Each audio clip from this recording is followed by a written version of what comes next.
What happens when a local community advocate, suddenly stops talking about potholes and just starts championing global culture wars? Yeah, it's a massive shift. Right.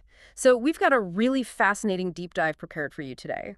We're unpacking a digital footprint that basically rewrites a person's entire political identity. Completely rewrites it, yeah. We want to examine a specific case study to understand this broader digital trend.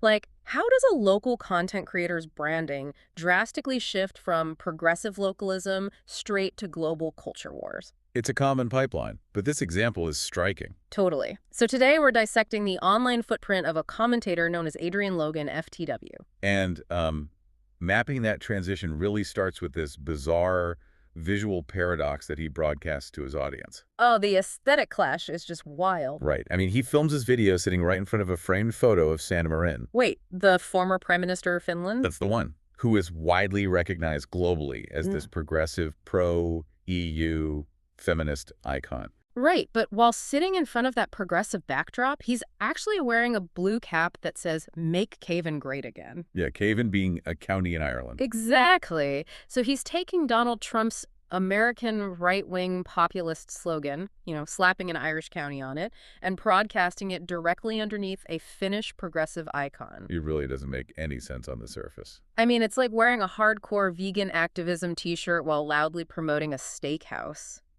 How do these two completely contradictory symbols even coexist? The ideological disconnect, from progressive icons to populist slogans. Okay, so on the one hand, the creator prominently displays a framed photo of Sanna Marin. And if you know European politics, you know the former Prime Minister of Finland isn't just any politician. The source material points out she is universally recognized as a symbol of progressive, left-leaning, feminist, and pro-EU politics. She represents a very specific institutional social democratic stance. Having her portrait framed on your wall, that sends a very clear, very progressive visual signal to the viewer. But then, on the exact same screen, the creator is wearing a blue cap that reads, "Make Cavan Great Again." Think about that for a second. That's a direct importation of an American-style, right-wing populist slogan, specifically Donald Trump's, and localizing it to County Cavan in Ireland.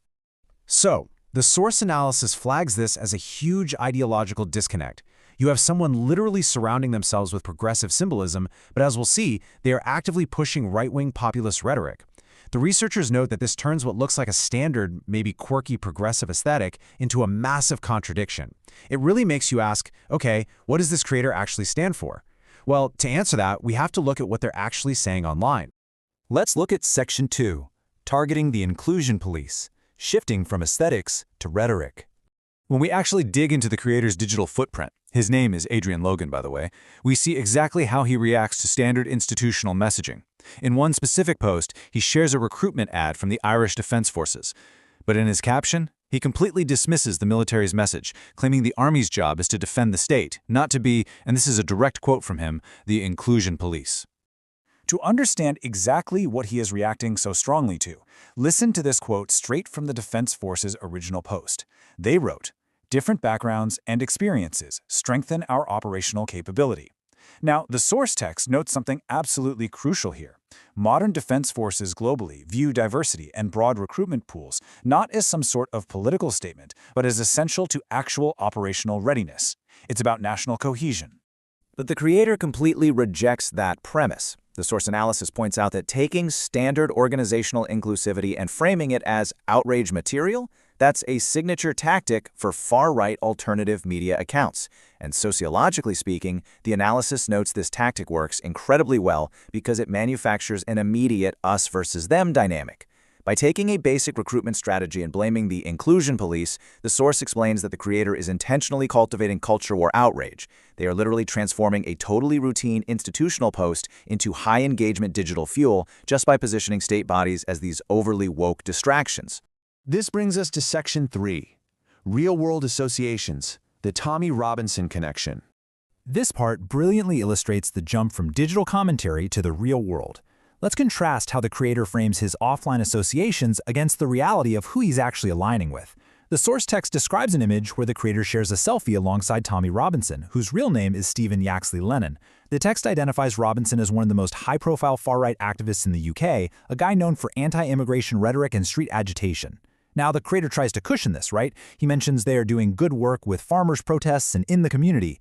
But the analysis is incredibly clear on this. Associating with figures who have built their entire careers on this kind of nationalism marks a definitive, undeniable entry into the broader far-right ecosystem. This isn't just a quirky local vlog anymore, it is a structural alignment. Moving into Section 4, synthesizing the data. The alternative media pipeline. When we map this whole shift out, a really clear pattern emerges. Look at this matrix from the source. The creator's early branding started with Sanna Marin imagery representing progressive, inclusive politics, paired with a hyper-local focus on community infrastructure in places like Cavan. But look at the 2 column. Their current stance has shifted completely to a far-right alignment symbolized by that Tommy Robinson connection and heavy focus on globalized culture war commentary specifically fighting so-called wokeness. Ultimately, this case study maps out a really common pattern identified in the source text. It shows how creators in the digital alternative media space often shift away from local grievances entirely. They abandon those original, often progressive political aesthetics to just fully embrace ideological populism and globalized right-wing culture wars. And there's a sociological mechanism driving this whole thing. The source material indicates that tapping into globalized outrage networks often yields way higher algorithmic reach and audience growth than just sticking to strictly local community issues. The progressive poster? It stays on the wall. Maybe as a remnant, maybe as a shield to deflect criticism, but the actual content and the offline actions tell a completely different story. It really makes you rethink how we process the visual cues these creators give us, doesn't it? So I'll leave you with this final thought to chew on, based on the analysis we unpacked today. The next time you're scrolling, how many creators can you spot traveling down this exact same digital pipeline, masking a massive shift to ideological populism behind a totally confusing aesthetic? Thanks for joining me for this explainer. Keep an eye on those backgrounds.